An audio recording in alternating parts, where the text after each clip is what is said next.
ইট মহাশ্মশানে পঞ্চকঙ্কালেশ্বরী মন্দিরে সাধক বামা খ্যাপার সমাধিস্থলে হাড়হীন করা এক অলৌকিক ঘটনা ঘটেছিল।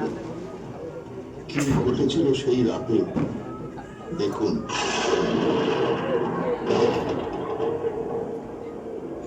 আজ শ্মশানে কিসব ঘটছে রে? কখনো ঠান্ডা হাওয়া দিচ্ছে, কখনো শ্মশান কেঁপে উঠছে। এ কি সব বলছে কেন? আজ কি সেই অমাবস্যার রাত নাকি, যে রাতে রক্তের মতো চাঁদ ওঠে?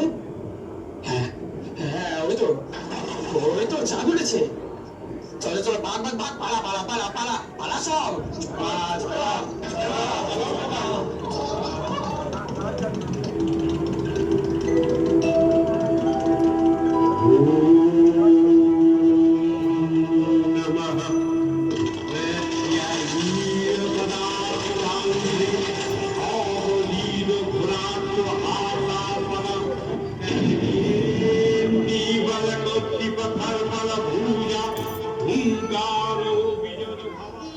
দেবী, দেবী তুমি জাগ্রত হও। দেবী, দেবী তুমি জাগ্রত হও। দেবী, দেবী তুমি জাগ্রত হও। আয় মা, আয়। কতদিন তোর পূজা করিনি, কোথায় তুই? আয় বাবা, এই অসময়ে তুই কেন আমায় ডাকছিস বাবা? মা, তুই এসেছিস মা? আয় মা, আয়।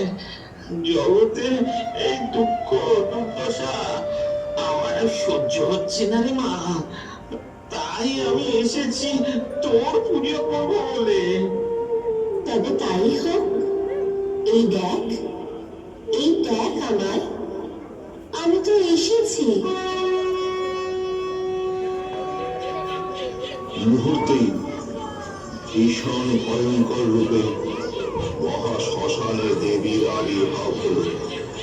শুরু হলো প্রলয়, মুহুর্মুহু বজ্রপাত এবং ভূমিকম্পে কেঁপে উঠল ধরিত্রী।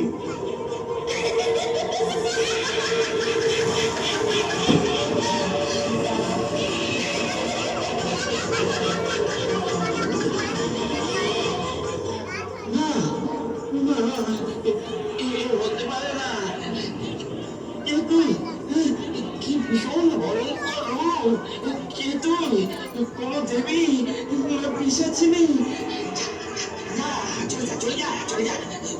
তুই আমার সামনে থেকে চলে যা।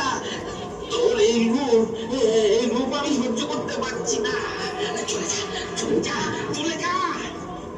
আমায় ডাকছিস, আবার তাড়িয়ে দিচ্ছিস?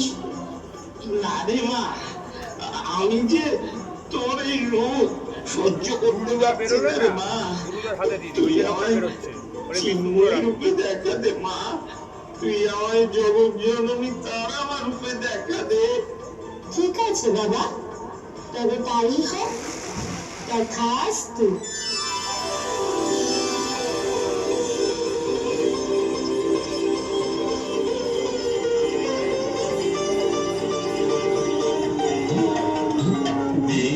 দিবানিশি ভাবরে